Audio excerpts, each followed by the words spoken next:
Imagine you are living in medieval Europe. It's late evening, the sky is turning dark, and you've just settled in for a meager supper that will do little to quell your hunger when there's a knock at your door. On answering, you see a fairy. It's the Middle Ages, so you've grown up with stories about fairies drinking people's blood, kidnapping people, and spreading disease like the much feared plague, which is why your first instinct is to slam the door. But you pause. You are starving, and you've also heard stories about the fairies helping the poor. The fairy asks if he can come in. You only have a few seconds to decide what to do. Make the wrong choice and the fairy will surely kill you. What do you do? How to deal with a fairy used to be a serious question. People feared and hoped they might have such an encounter. The moral of many fairy tales is how to survive in a world people believed was filled with magical beings. A maid working in Wales befriended a house fairy known as a buka. Being part fairy herself, the maid had a tricky nature, one that would eventually clash with the good manners that fairies expected from humans. At first, the two of them got along. The buka, as with most of his kind, was helpful around the house until she played a prank with him. That is, she put stale urine in his food. Enraged, he attacked and insulted the size of her butt, then stormed off. Eventually, he made friends with the farmhand. However, when the farmhand died, completely lost it and changed into a monster called a bogle. He caused no end of trouble from that day on. You see, fairies are very much like the Hulk. As long as they are calm, they can be kind. If something excites or upsets them, they can quickly change into a monster. This tells us the most important thing we need to know about surviving an encounter with the fairies. That is, to avoid upsetting them. What you did and even how you spoke to fairies could be extremely important.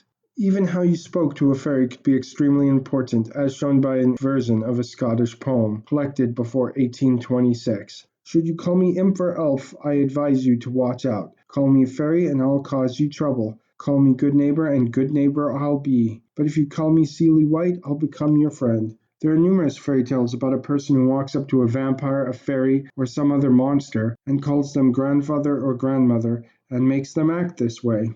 Being respectful means first and foremost remembering that the fairies are our neighbors. They live invisibly all around us. So in the past, when a person would throw their wastewater out, they would call out to warn the invisible fairies that they were about to do this. Whenever encountering a fairy, the first and most important rule is to attempt to be kind and polite no matter what. Take, for example, the story of two children whose stepmother was sending them to be eaten by a hag. Before going to her house, they sought advice from their grandmother, who told them, "Now listen to me, my darlings. I will give you a hint. Be kind and good to everyone. Do not speak ill words to anyone. Do not despise helping the weakest, and always hope for you too there will be the needed help." As a general rule, fairies respect kindness, cleverness, good manners, artistic talent, and hard work. Those who exhibit these are far more likely to survive an encounter with them. There are 6 reasons a person might encounter a fairy. How the fairies act does depend on this reason. First, fairies will often test morality. Fairies are obsessed with old-fashioned morality, whatever that means to the culture they come from. Think of them as being like your grandparents, with the ability to curse those who behave in a way they don't like. Fairies also expected people to work hard and would punish the lazy. One fairy hag named Pertsta would punish those who hadn't worked hard enough by slitting open their stomachs at night and stuffing them with garbage. A girl in Dartmoor, meanwhile, was a good housekeeper, so the pixies left a coin in her shoe. She made the mistake, however, of telling people about the fairies, and fairies hate when people talk about their Santa-like activities, so they punished her. This leads us back to the story at the beginning of this video. What should you do if a fairy asks to shelter in your house for the night? Unless you have a specific reason to believe that this fairy is a vampire or some similar creature, it is usually best to let them in. Remember, fairies are obsessed with kindness, and those who refused to give the fairies shelter in stories were often buried in an avalanche, had their cows killed, crops ruined, or suffered some other calamity. The fairies owned the land before humans came, after all, and viewed everything as kind of their property. This is why keeping one's home clean is important. Fairies would sneak in and hate a dirty house. In one story, a lazy person went to bed without cleaning, and the fairies grew so furious they cursed his leg to swell and swell painfully. He couldn't walk for years until the fairies gave another person the secret to curing him. Number 2, seeking to work with a human. Fairies often need human help for a number of reasons. They recruit humans to play sports with them. They use humans to help fight wars. They need human food. And they hire humans to babysit their children and clean their homes and more. Number 3, mischief. Fairies love to cause mischief. In Italy, some construction workers were sleeping when a fairy came, pulled the blankets off them, pinched them, and ran about laughing. One of the workers, frustrated with the fairy's shenanigans, tried to shoot him, but the bullet bounced off the fairy. So what do you do if fairies become extremely mischievous? First, try not to insult the fairy. Just think of yourself as the unassuming, perpetually nice anime character. Second, if you aren't at home, try moving to a different location. Fairies tend to harass people in specific locations that they consider their property. If you are at home, try talking to the fairy. There's another Italian story about a person who kept ignoring the fairy as it played prank after prank after prank on him. It knocked over shelves, pulled the blankets off him, and did everything it could to get his attention. Finally, in desperation, the fairy appeared to the man and offered a deal in which the man would acknowledge the fairy in return for the fairy bringing him luck. Some fairies need things from humans, and so will try to get the human's attention. Often fairies will get upset because a house is in the way of their magical fairy path. In these cases, people would build doggy doors on either side of the house or leave windows open in order to allow the fairies to get through.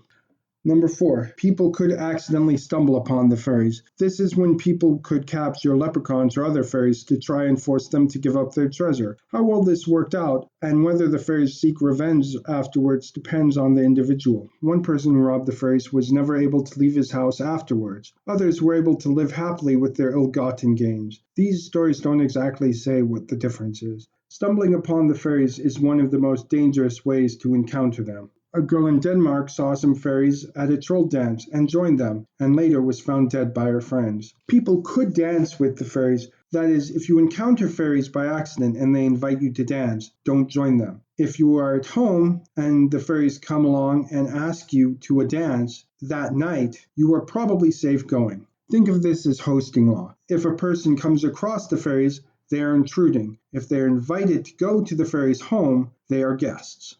Number 5. Punishment. People often encounter fairies when the fairies wish to punish them. One group of fairies, for example, beat a man near to death because he had hit his wife. As a general rule, the best way to avoid this kind of encounter is to not do things that would upset the fairies. This, however, can be very difficult because the fairies can be upset by so many different things. Breaking a twig in their forest can all cause the fairies to seek retribution. Number 6. Sometimes the fairies are simply dangerous. They want to drink a person's blood, kidnap the person, or hunt them for sport. Sometimes, no matter what you do, the fairy will be cruel and try to kill you. One woman, for example, was in love with an elf knight, and he seemed to be in love with her. However, one night, when they were meeting, he told her that he had murdered many other women, and now it was her turn. She managed to kill him instead, thus the reason we have this story. This is why it's important to keep in mind that humans have many powers over fairies. We have iron, which hurts them and breaks their magic. Herbs such as ash, garlic, fennel, mugwort can also hurt fairies. So can symbols such as a star, a cross, or a heart. The point is that depending on the type of fairy you are dealing with, you have multiple options for driving them away if necessary. All this means that you need to understand the culture the fairy you are encountering comes from. Each culture has its own quirks. All this might make you think it's best to avoid an encounter with the fairies, but people didn't believe they had that option. In fairy tales, fairies are everywhere, and people would simply encounter them. Let's recap. To protect yourself from fairies, be polite, moral, and hardworking, and be ready with iron or some other object to keep the fairies away. I hope you enjoyed this video. Please like and subscribe if you did.